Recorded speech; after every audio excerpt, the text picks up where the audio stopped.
Domingo 27 de abril de 2025, Fiesta de la Divina Misericordia. Después de la fiesta del sábado, cuando los apóstoles dejaron sus vestiduras sacerdotales, tuvieron una comida importante en el vestíbulo. Era un ágape fraternal como el del pasado domingo.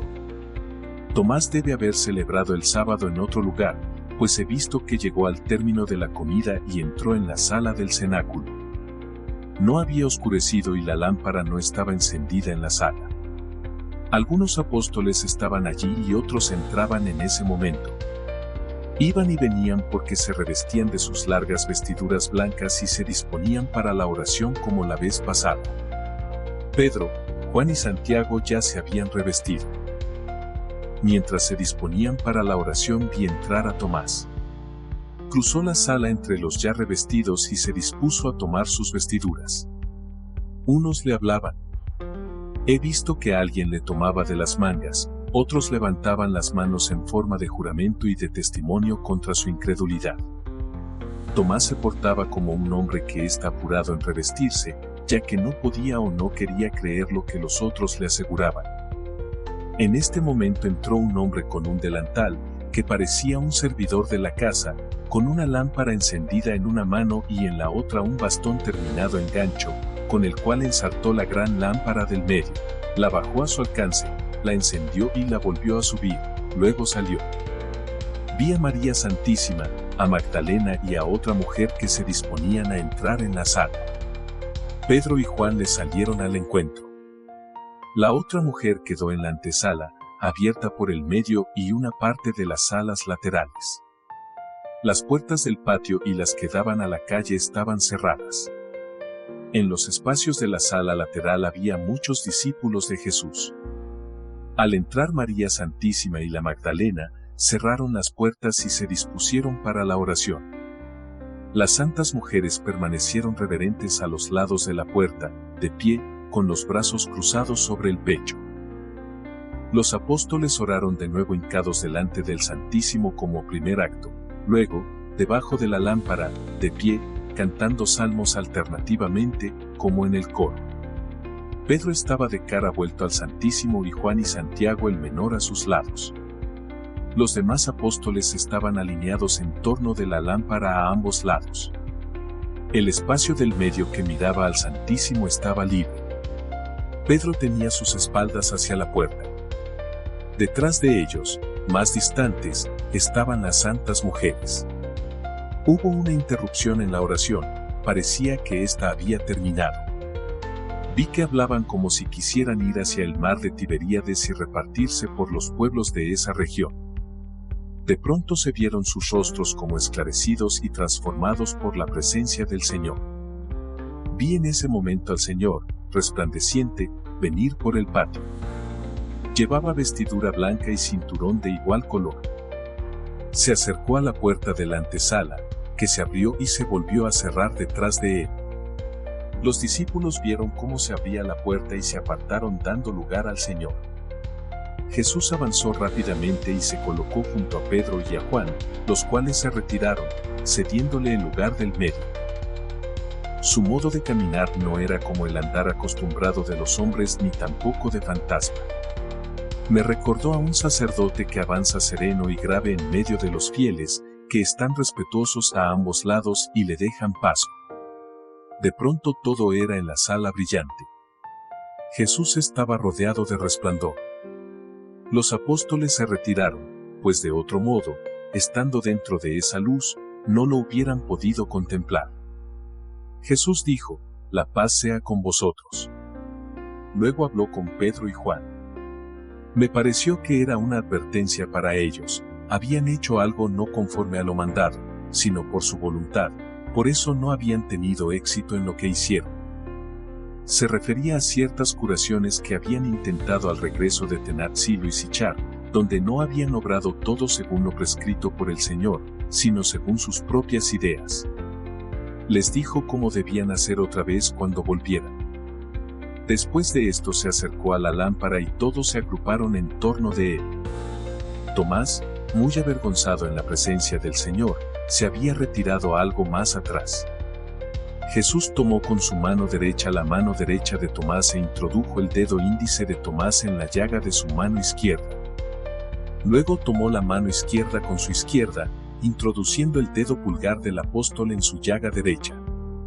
Después con su mano derecha volvió a tomar la derecha de Tomás y, sin descubrir su pecho, pasó la mano de Tomás debajo de su vestidura, introduciendo el dedo índice y el medio del apóstol en la llaga de su costado derecho.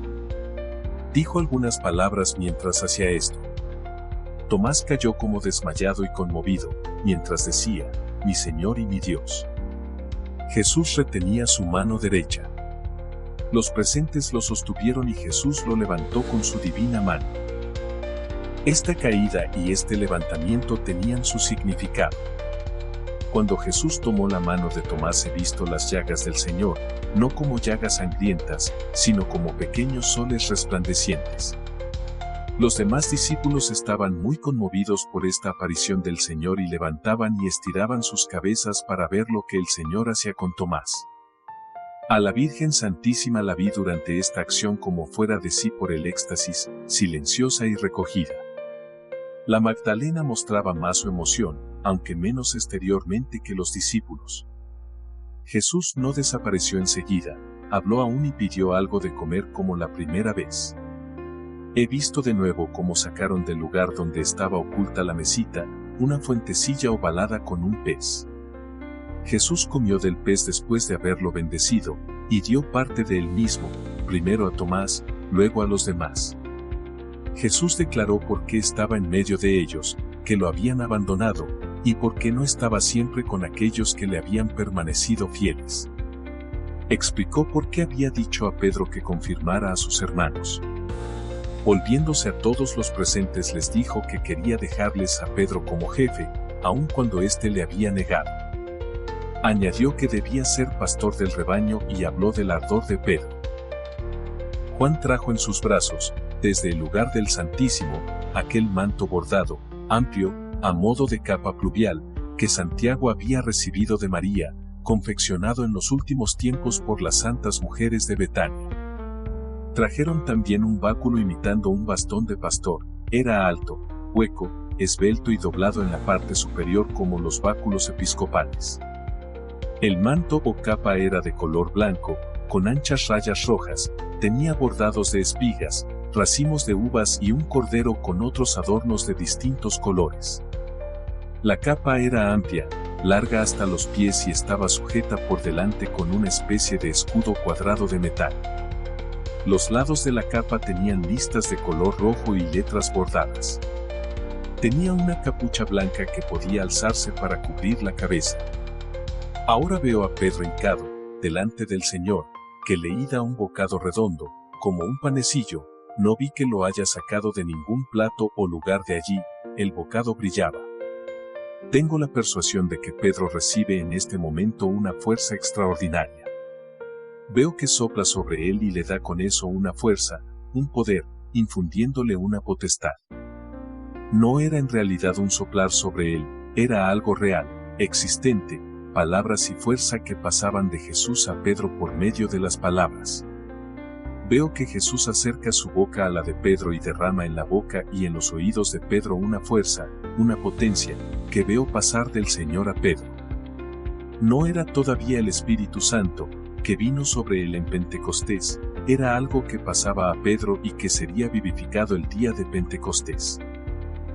Juan trajo en sus brazos, desde el lugar del Santísimo, aquel manto bordado, amplio, a modo de capa pluvial, que Santiago había recibido de María, confeccionado en los últimos tiempos por las santas mujeres de Betania. Trajeron también un báculo imitando un bastón de pastor, era alto, hueco, esbelto y doblado en la parte superior como los báculos episcopales. El manto o capa era de color blanco, con anchas rayas rojas, tenía bordados de espigas, racimos de uvas y un cordero con otros adornos de distintos colores. La capa era amplia, larga hasta los pies y estaba sujeta por delante con una especie de escudo cuadrado de metal. Los lados de la capa tenían listas de color rojo y letras bordadas. Tenía una capucha blanca que podía alzarse para cubrir la cabeza. Ahora veo a Pedro hincado, delante del Señor, que le da un bocado redondo, como un panecillo, no vi que lo haya sacado de ningún plato o lugar de allí, el bocado brillaba. Tengo la persuasión de que Pedro recibe en este momento una fuerza extraordinaria. Veo que sopla sobre él y le da con eso una fuerza, un poder, infundiéndole una potestad. No era en realidad un soplar sobre él, era algo real, existente, palabras y fuerza que pasaban de Jesús a Pedro por medio de las palabras. Veo que Jesús acerca su boca a la de Pedro y derrama en la boca y en los oídos de Pedro una fuerza, una potencia, que veo pasar del Señor a Pedro. No era todavía el Espíritu Santo, que vino sobre él en Pentecostés, era algo que pasaba a Pedro y que sería vivificado el día de Pentecostés. Jesús le impuso también sus manos y le comunicó un poder sobre los demonios. El mismo Señor le cubrió luego con el manto que sostenía Juan en sus brazos y le entregó el báculo. Dijo en esta ocasión que ese manto debía mantener toda la fuerza que él le había comunicado y que debía llevarlo todas las veces que convenía hacer uso de la potestad que le había comunicado. Jesús les habló de otro gran bautismo, cuando él les mandase el Espíritu Santo, y añadió que Pedro daría a los demás, 8 días después, la potestad que él le había dado ahora a Pedro solo. Ordenó además que algunos dejaran las vestiduras blancas y usaran otras de diversas formas con un escudo en medio, y que otros usaran de nuevo la vestidura blanca. Eran indicaciones de diversos grados, consagraciones y órdenes que debían ejercer entre ellos. Después Jesús les dijo a los discípulos que se dispusieran en 7 grupos y a la cabeza de cada grupo puso a un apóstol. Santiago el menor y Tomás debían permanecer junto a Pedro. Se ordenaron según mandó Jesús. Parecía que debían ser como 7 comunidades, 7 iglesias. Jesús dijo también a Pedro que fuera al mar de Galilea a pescar. Pedro dirigió la palabra a los demás en su nueva dignidad. Parecía transformado en otro hombre, lleno de potestad y de fuerza. Ellos escucharon sus palabras, muy conmovidos, entre lágrimas. Pedro los consoló y recordó muchas cosas que Jesús había predicho y que se realizaban entonces.